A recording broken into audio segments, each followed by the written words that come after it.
All right, good start. All right, let's get started then. Hi, everybody. Thank you for coming. I know this is one of the last talks of the day, so we're all incredibly exhausted. If you fall asleep, no offense taken. That's okay. There's a lot of information in here. So I'm really sorry to say it, but you might have storyboarding, and it might be in your video game. I'm sorry. Not to worry, though. I'm here to help. My name is Sasha Mutch. I'm the lead story artist at Summerfall Studios. I have about 8 years of storyboarding experience, predominantly in the 2D television animation industry, freelanced here and there, doing some music videos, and of course selling theoretical rat poison in commercials. And I'm here to talk to you about Summerfall and my Stray Gods game that we just released maybe 2 months, 1.5 months ago, very soon. It is the first of its kind. It is a role-playing musical game, narrative-focused choice-based game. And if you don't know much about it, here is a quick little trailer for it.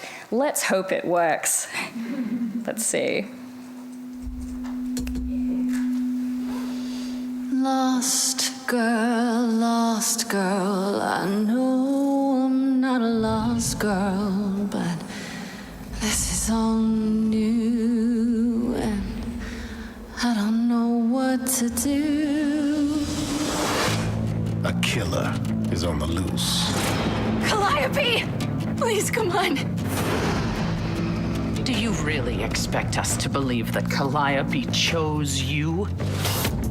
We are the chorus, the gods who remain, hidden in your modern world. I'm afraid you have to die. This isn't justice. I can prove myself. Everybody can feel the agony that's hidden there. Everybody can see the shallow grave we're digging here. Everybody, should we endure? Should we interfere? Everybody, should I be part of this or disappear? Everybody wants to see you fall in love. You can make us sing, but the song will always be ours.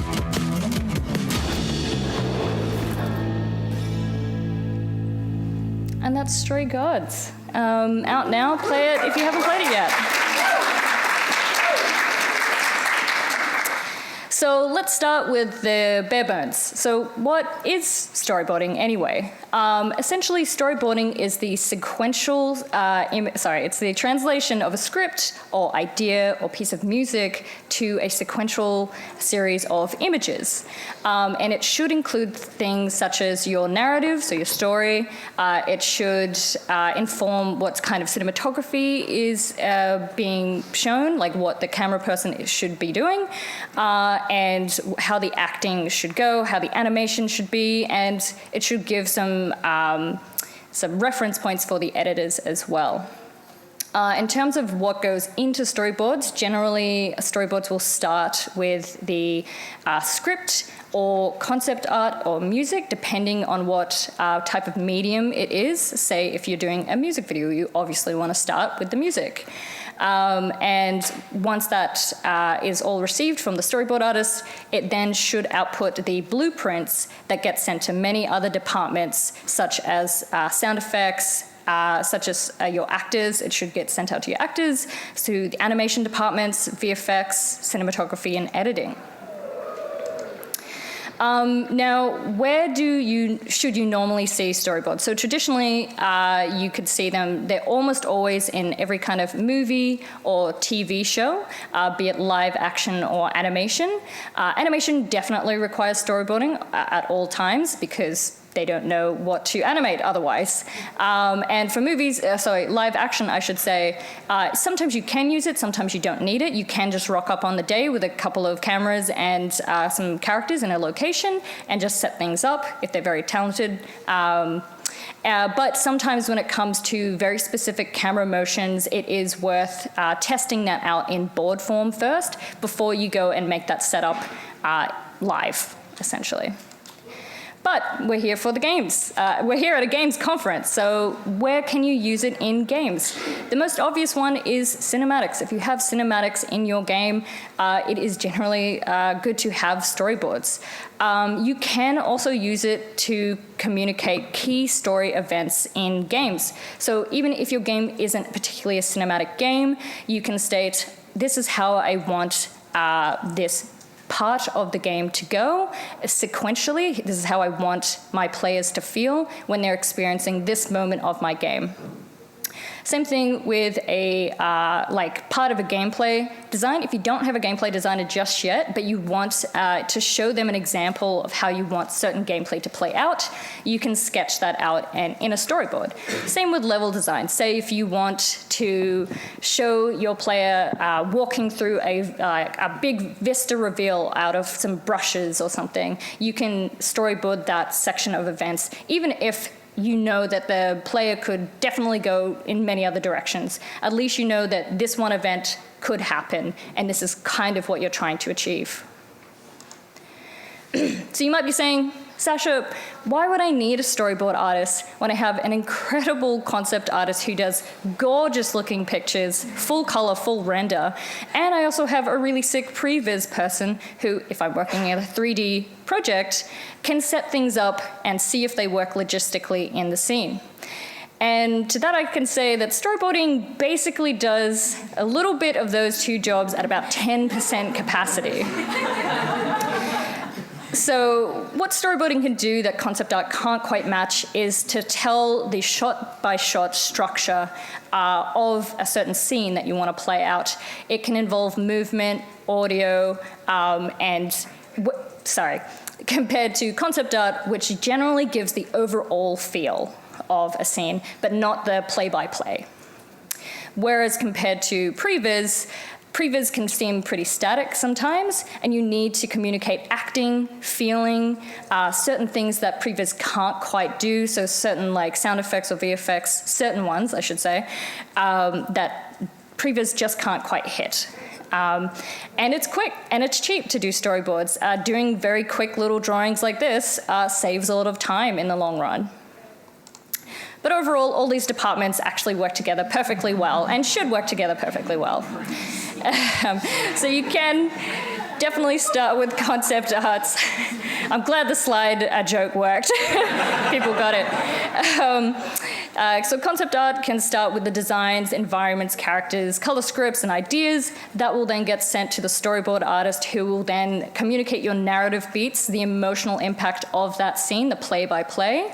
And then if, say, it's a very complicated action sequence where the setting is really involved with the character's action, you can say to, hey, previs, could you test this out in the actual 3D environment to see if it's actually possible? Because I could have just drawn a bunch of lines and it not make any sense.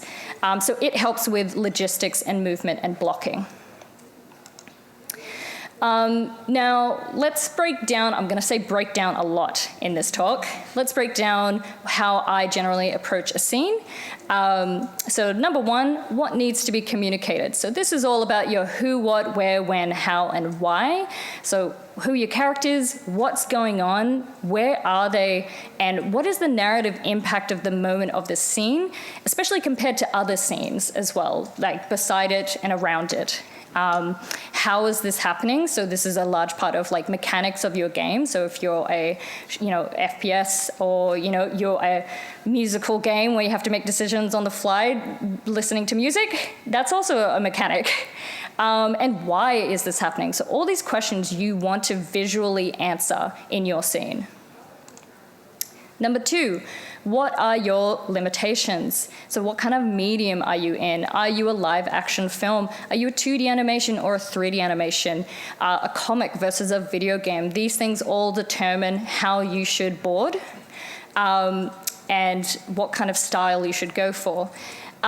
Is this a linear versus non-linear narrative? So this is my first non-linear narrative that I've ever worked on. It was a big doozy. We're going to get into that later on. But they're very different and they work very differently to each other. Genre, of course, so is it an action, adventure, comedy, horror? Are you going to use a bunch of Dutch angles because it's horror? Is it going to be mysterious? Is it going to be a bit noir? All different shot choices you can make and character designs that you can play off with your storyboarding. Style as well. So is it a musical? Is it compared to a music video? Is it a comic? Is it smooth animation versus rough animation? This will all determine what shot choices you will use. And the biggest one, of course, is do you have the money for this? Do you have the budget to do all the things that you really want to do? So how far can you go with it without breaking the bank?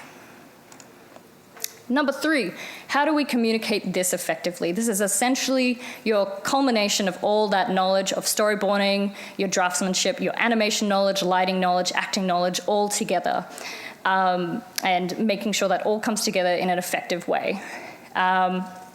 Using the above limitations to your benefit. If you're a comic, you don't particularly want to go full animation. So how do you make that visually interesting without completely going to animation, because that's changed the genre completely now, or the medium, I should say.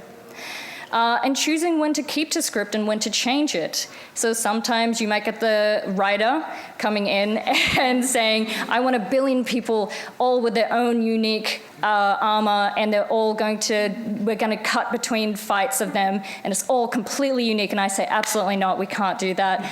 That's going to kill every other department, and then they'll kill me, and then you. So trying to pick your battles and trying to figure out how you can communicate something like that without going into the full complexity that might have been initially required.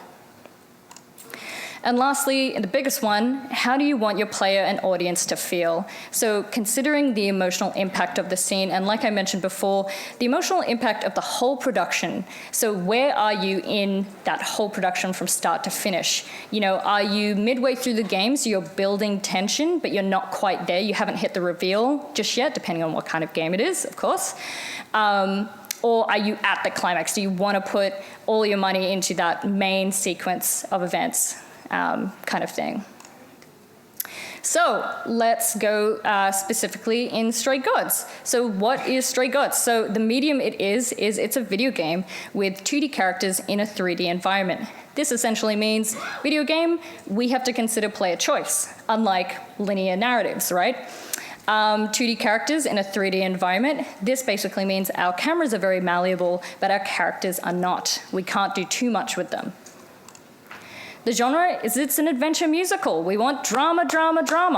And we want to take off influence from like theater plays and obviously traditional musicals. What is the main mechanic? So we have branching music and narrative, and that's a completely unique thing to this game that we had to discover in the process of making this. The visual style that we have is that it's a comic with cinematic movement. So we still wanted to feel like you're reading a comic, but we wanted you to be engaged enough that you didn't get too bored looking at one image statically for too long. The audience that we wanted to hit those theater kids, the Greek pantheon nerds, the narrative bookworms, romance enjoyers, and the diverse gamers. If you're storyboarding and you find yourself as one of the audience members that the project that you're working at focuses on any of these, easy done. Milk that. If you know that they like a certain thing, see if you can incorporate that visually into your boards and see if you can play with that.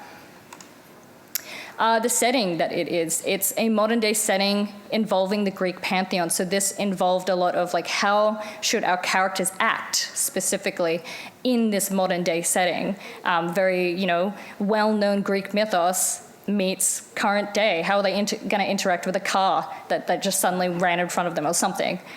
And of course, the last one, biggest one, budget. Girl. We're indie.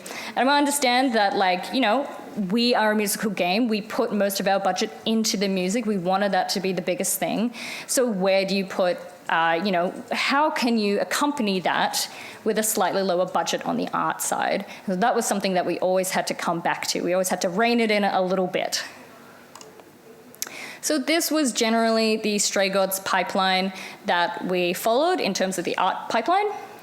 So the script and music would get sent off to concept art, who would then take that to environments and storyboards. Generally, environments would be, they would finish their grey boxing first, and then we could board directly into Unreal. From there, once storyboards were done, it would go back and forth to environments depending on what needed to be changed. Sometimes I would add, like, let's just add a carton of milk. Why not? The character drinks it in the middle of this whole scene. Cool. And then environments team are like, I guess, sure, why not?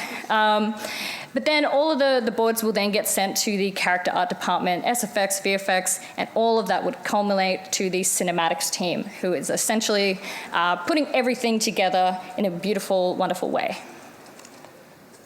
So the technical rules that we had to follow for Stray Gods. The biggest one, to save budget, we had to reuse as many sprites as possible. This basically meant we had a limit to the amount of extra character art sprites we could make. And how we went about this was that whenever we make a new sprite, in the bottom left-hand corner you can kind of see a little minotaur with a gold star that indicates that's a whole new sprite. And then beside it are some variants. So to give it slight variation and slight movement, it'll be the same pose, but maybe their arms are down, maybe the expression had changed. And that just gave it a little bit more life without adding too much extra stress to our character art team. Number 2, we wanted to work the camera to the sprite. So like I said before, our cameras were malleable, but our sprites are not. So we had to try and make it look visually distinct while also reusing the same asset. So you can see 2 examples here. These are actually the same sprite. They're just in different locations and a different shot type. So you can see in the bottom left-hand corner, it is a wide shot with the Minotaur, and then beside it, it is a mid to close-up shot, which makes it feel slightly different. We're focusing on different aspects of that sprite. We also wanted to make sure we didn't warp these sprites too much to break this illusion. So if we used a camera that was below 50 millimeters, you would see in the top right-hand corner there, Grace is kind of getting a little bit skewed. Grace, who's Netflixing and chilling, is getting a little bit warped by that fisheye lens. So we wanted to avoid this. We also had to be careful where we placed the camera. As you can see in that bottom right, it's all an illusion. They're all flat images in that 3D environment, and if we tilt it too much, if we play with the camera too much, we break that illusion. The biggest one that we had was actually our trait rule and our UI layout. So this affects how we how we determine the composition of each shot during our songs. So the UI would be, during a song, you could choose mainly between 3 traits. One would be charming, kick-ass, and clever. Generally, we decided on charming being left, kick-ass being centered, and clever being right. This is because generally in Western media, we tend to read from left to right. So left to right is a sense of progression that we've kind of been trained to think of in that way. So we chose charming to be on the left because it was seen as safety. It was seen as a return. You're kind of relying on your own charm. That's what you know. Kick-ass was centered. Making something centered in a frame is making things dominant and clear and pretty aggressive almost. A little bit unnatural, if anything. And then on the right is clever. So clever is more, you are reading from left to right, so you're progressing in a sense. You're choosing to keep going. It's discovery, it's progression, but it's a little bit uncertain. You don't know what's to come. So for example, in one of the first songs, I Can Teach You, you have to choose between Freddie, your very long-time best friend, who you know. You have to choose who is always on the left of screen. She is your charming option. Or Pan, who's just suddenly come into your life and is offering you a lot of knowledge about how to use these muses' powers. You don't know what he's up to. He's a little bit shady, but he can provide you with a lot of information. So he is seen as the clever option on the right. Or you can choose yourself. You can be very dead center in the middle and say, it's my time to shine. And that's why you generally see all these characters almost always in these locations if you watch that teaching song. I'm just going to take some water.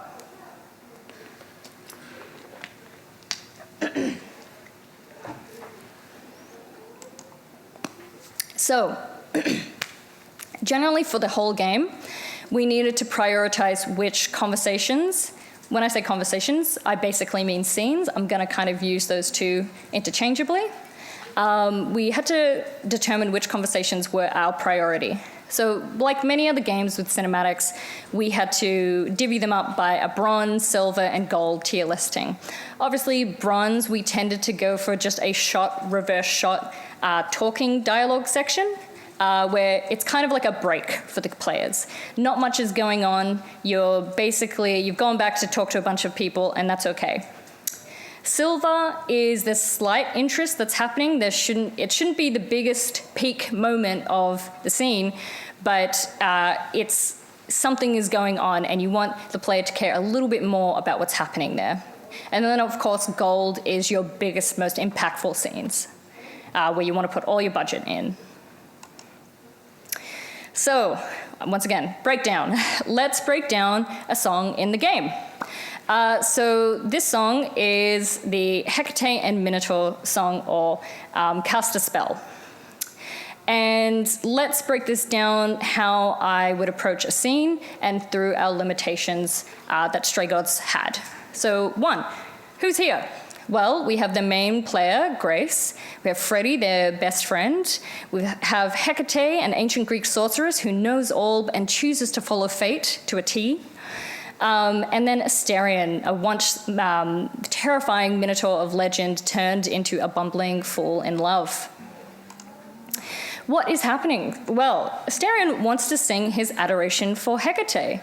The song transports all the characters into different song worlds that represent the feelings between Hecate and Asterion. Where is this happening? Well, the reliquary and the song worlds that represent them. So about midway through the game, you get a tip-off that something could have happened in the reliquary, which is an ancient library of artifacts and tomes. It's been the home of Hecate and Minotaur for many, many, many, many years. They have been confined here for ages and cannot quite fit into human society. And of course, tension and maybe some feelings brew in that time. And when this happens, so like I said before, it's about midway through the game. So Grace has gotten a lead that Calliope was at the reliquary just before she died.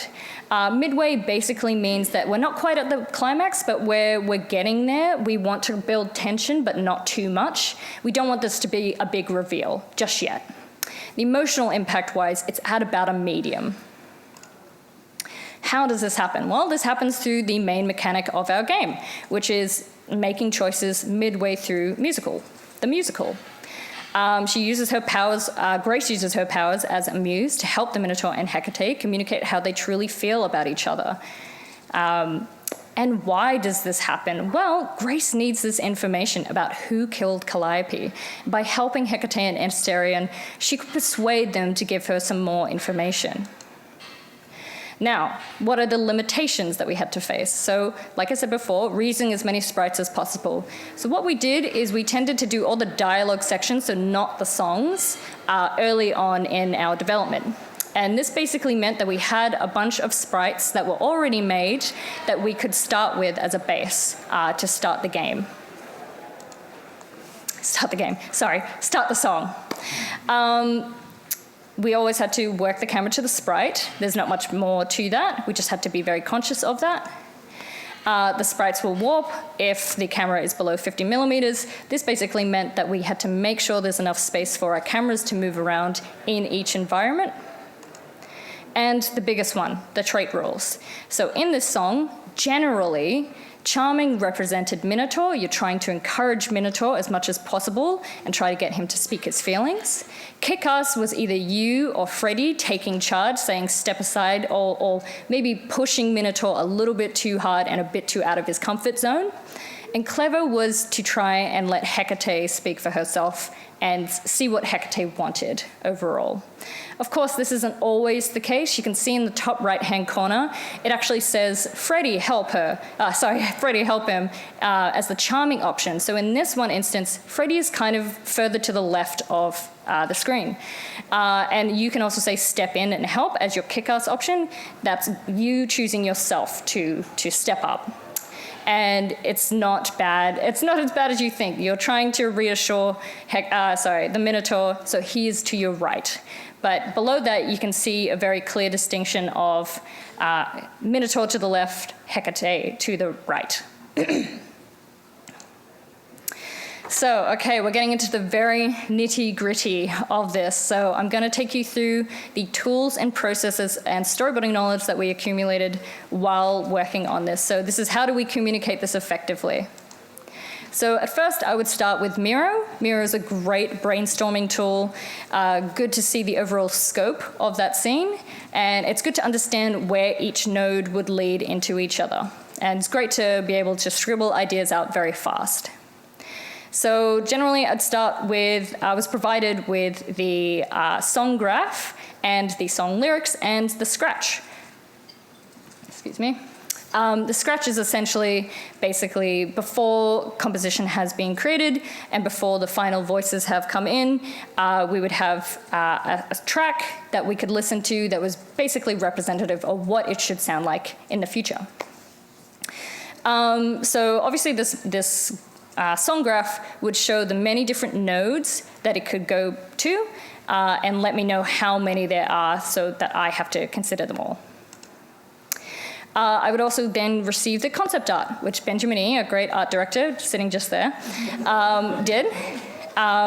So this allows me to know when each location shows up within the song and what these reference within the environment. So Ben did some great work, and he wanted to go for a lot of like Romeo and Juliet, star-crossed lovers kind of vibe. Are they going to, aren't they going to? Is it meant to be, is it not meant to be kind of thing. Once I'd researched all of that, I would then go in and choose a linear playthrough. So the reason why I do a linear playthrough is because I need to understand how the player is going to absorb this content. It's all well and good if I try and jump between different nodes, but if I do one concise playthrough, I know that this feeling, I know how I want the player to feel overall if I board it this way.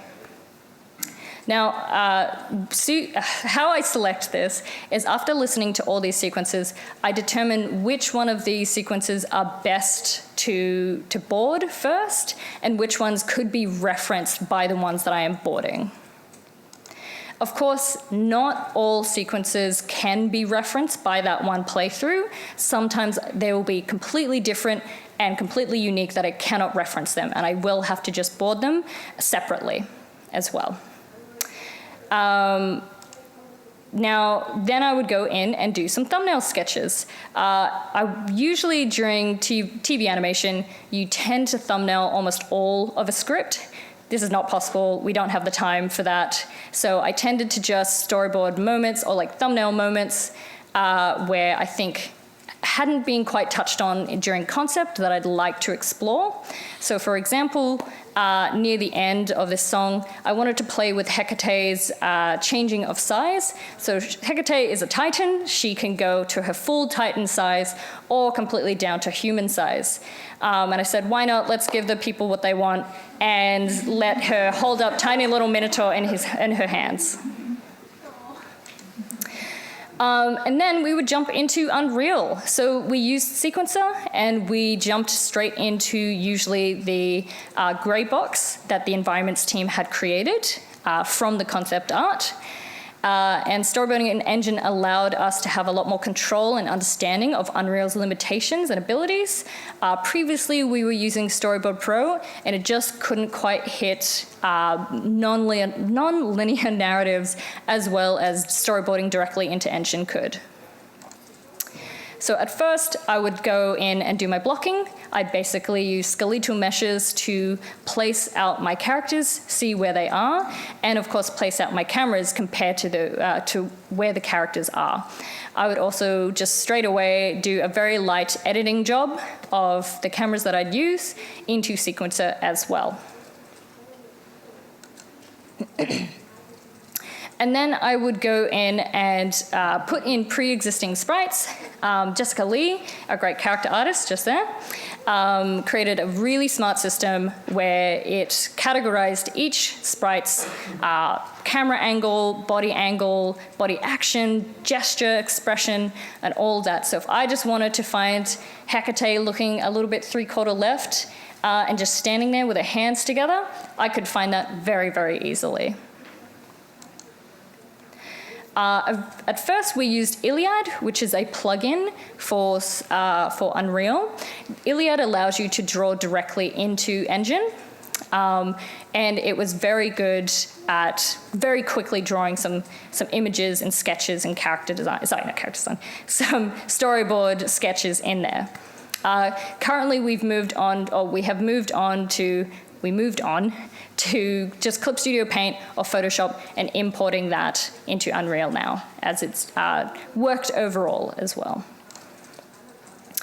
So, okay, how do we want the audience to feel? So here is the summary of all the boards for Cast a Spell. So 10 out of the 20 nodes were boarded.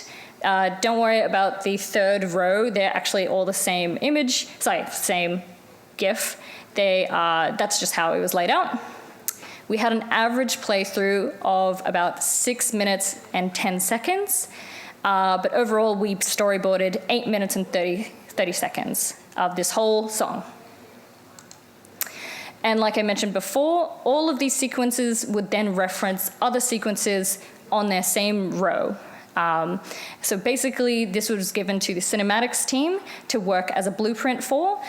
They would then make alterations with either pose changes, expression changes, depending on the change of singing and music and beat, everything like that. They did an amazing job. Cool. So the main thing that we wanted to tap into with this song was that we had 3 main endings, and 2 of them were very similar, and 1 of them was devastatingly different. So 2 of them was the blissful new love ending, where it's either a kick-ass or charming ending, and love prevails, and even if the future looks a little bit grim, that's okay. They're embracing this right now, right here. And this idea of the Beauty and the Beast ballroom dance is really what we wanted to capture. We wanted the audience to feel quite elated and feel good about that choice that happened. And then there's the other one, which is the clever option. So Hecate was mainly concerned about this whole thing because she knew that it would end up badly eventually. And in this terrible, so sad concept that Ben had made, where 2 stars do not meet, we wanted to show the sadness. But also, we wanted the audience to feel some catharsis. Like, unfortunately, a decision had been made, and it's not quite the one that Minotaur wanted, but they talked about it. They talked about their feelings. We wanted the audience to feel that emotion. And we didn't want them to feel like it was wrong. We wanted it to be impactful still, though. So let's watch a side-by-side comparison of the storyboards and the final. Please note the final, there are some bugs here and there. This was recorded while patches were still going out. But yeah, enjoy. I'll set up a vibe and you go for it. I'm not great at words. I'm more of a dancer. Just speak from the heart. Be honest. You can do it.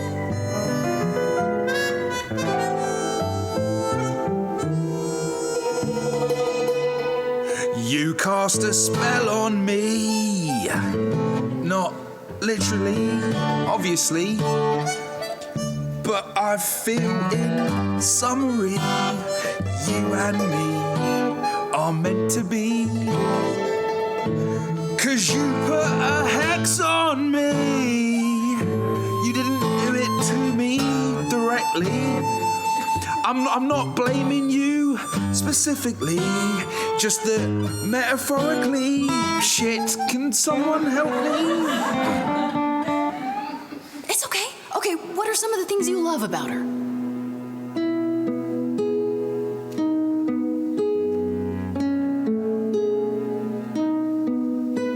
Hecate, with you there's so much to love. Oh, I'm not saying you're fat. Just say it. Tell her something she doesn't know about herself. Oh, Katie, to me, you know you in rapture Ooh, good word. is your pallid skin. Your lips are so thin. Your love of books.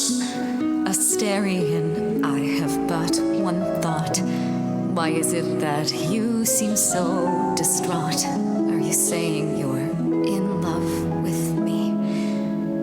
You couldn't possibly. Really? Oh, you're doing great.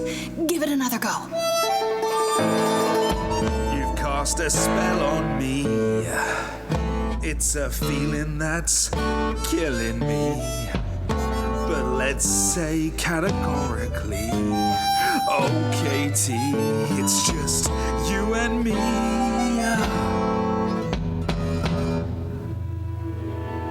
I cannot hide from my reality. I can't help but think it's best that you forget me. I feel so little joy. My want is to destroy. You will come to resent me. I'm truly fond of you. Yet now it appears that you love me. How can you be so sure? What is my allure? Tears are near certain. I could never make you cry. It's not my tears I fear. What if I lose you? Couldn't.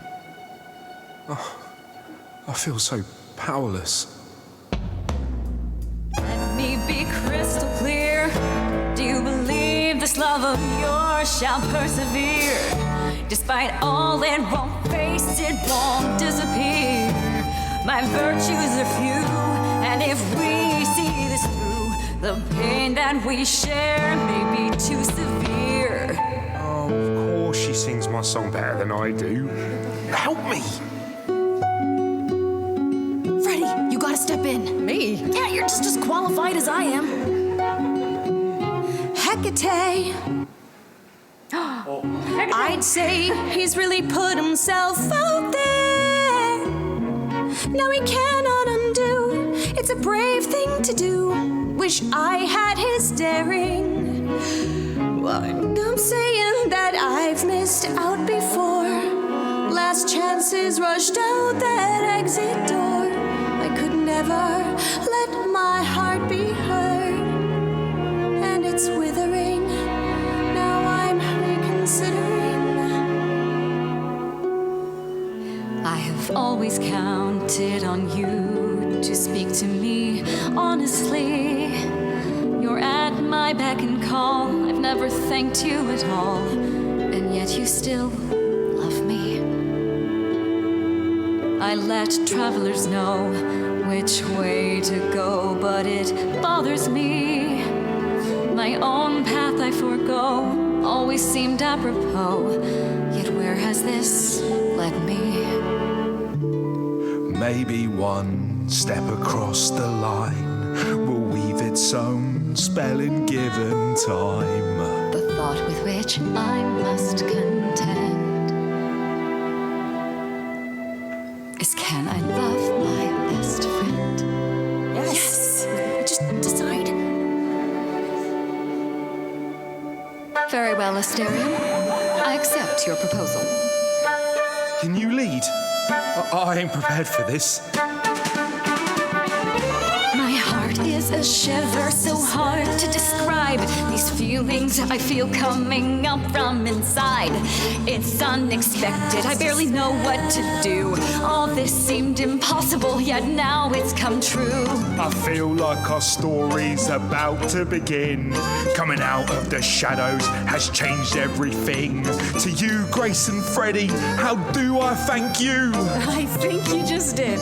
You trod the path well. Okay. You cast a spell on me.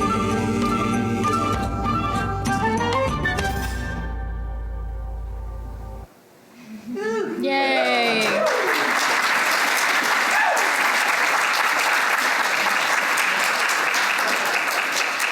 So I want to say as well, midway through that, you could see that some of the storyboarding stopped, and it was just straight up cinematics, and that was because music, the music will change, even if the storyboards are done sometimes, and it meant that the cinematics team had to really pull up and just pretty much storyboard from an end point of view. So well done to the cinematics team.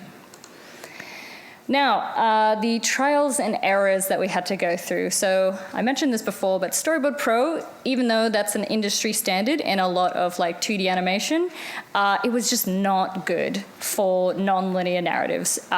We tended to focus on the naming conventions that it had as opposed to what Unreal had. And it took me a while to actually start learning Unreal, and I really wish I had learnt it much quicker. Even though I was praising Mira just before, it is not great for transferring information between other departments. Human error is always going to happen in any department, in any project. And what we tended to do is we'd lay out the storyboards in Miro to have all that information there. We'd let the sprites team, VFX team, environments team, and sound effects team know all this information. And if just somebody forgot to lock it and move it slightly, all that information gets messed around. Nobody remembers where it's meant to go, and it really proved a big issue for us later on. Of course, being a small indie studio meant it was quite tough. I had transitioned from animation to games. This was my first non-linear narrative that I'd ever worked on, and I didn't know what I was doing. Not really. I was very adept at storyboarding, but this was very different to the previous storyboarding I had already previously done. It meant that I had to be the head of my own department. I had to manage a lot of other people, and admin work was just not my forte at the very beginning. Compared to animation, like I said before, it felt like I was doing something completely different. You can kind of see on the left-hand side, it's a lot more animated. This is what is expected in TV animation, where you're almost doing keyframes for animation. Whereas in Stray Gods, we really had to limit things while not going too overboard and not putting too much work on other departments. For context, on a previous show that I'd worked on, we had a team of a story director, 3 storyboard artists, and many different revisionists who all worked on one script. A storyboard artist would get about 7 minutes worth of content to work on. 3 weeks of that was to rough the storyboard, another 3 weeks to clean it up, and then 1 or 2 weeks for the revisionist to come in and make any last-minute changes before it gets sent off to the animation department. So that was 7 minutes of 7 weeks worth of time, so 1 week per minute. On Stray Gods, we just had me, we had an amazing part-time story artist, we had the incredible cinematics team, and one board artist would have about 8 minutes worth of content and half the amount of time to do that work. So we were really tight with what we had to do, and we had to be very smart about what we did. And this, of course, led to imposter syndrome, because that's hard to work through. Money was small and time was short. I felt like I wasn't really boarding anymore. I felt like I wasn't doing animation, which I wasn't. I felt like I could never really show my best work because of the limitations that we had to work through. And it felt like I didn't have the skills for this job. But that's because I didn't, and nobody else did either. And that's okay. This game had never been made before. A multi-choice, branching musical had never been done. Multi-choice cinematics are not taught often and is not a common job either. We tend to talk about branching narrative, but we don't really talk about what happens after that, where it gets sent off to the many other departments that have to work on it.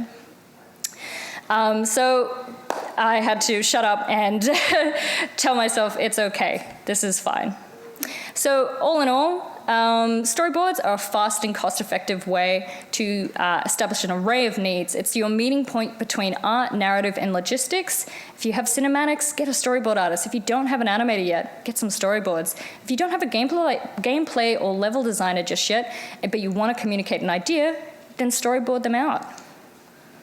It was what allowed Stray Gods to be cinematic in a comic book style. So it set the rules of motion and acting and cinematography that was sorely needed at the very beginning of production. And the trials and errors that we went through during the boarding phase were what let Stray Gods push forward. So that's where you want to make your mistakes. You want to test them out in storyboarding because it's the cheaper option to fail in. Storyboards communicate direction and logistics, so it acted for us as our sprite budget keeper, our cinematic blueprint, and it defined the emotional impact of each scene. Logistics are important. Test them out with storyboards so you know that you can get them done down the line. And overall, I just wish non-linear narrative was taught more, so it's kind of why I wanted to do this talk. Terrified of public speaking, but here I am.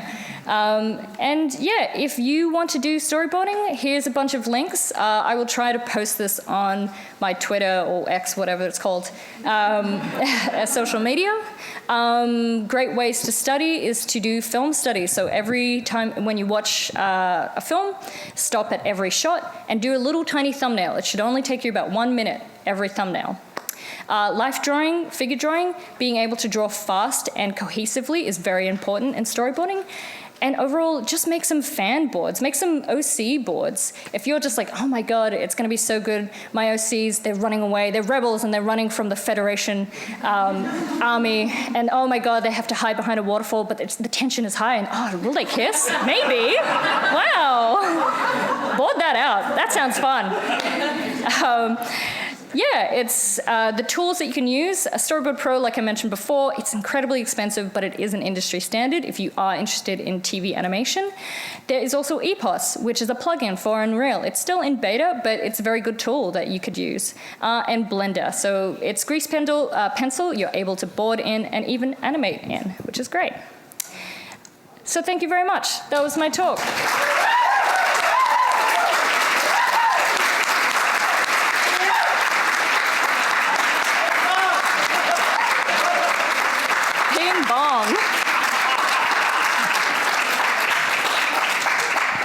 We might have time for questions, yay or nay? 2 or 3 questions. 2 or 3. I'll also leave it on this screen if anybody wants to take a picture. Yes. Oh, sorry, Mike is coming around just for you. Hello. Was line work or line weight a concern while you were storyboarding? While storyboarding, I would say no, simply because our character artists would then go and clean up. So the character pipeline it tended to be, they'd take the storyboard sketch, which we would just leave as a sketch. We didn't focus too hard on it being too close to close to the character model, simply because we didn't have time. And Jessica Lee was knows the characters from inside out, so was able to take those very tiny little egghead sketches and rough them out to be exactly how they should look. So line weight was not a concern at the storyboarding phase. Yeah, cool. Thank you. Any other questions? No, that's all good. Thank you. Thank you, everybody.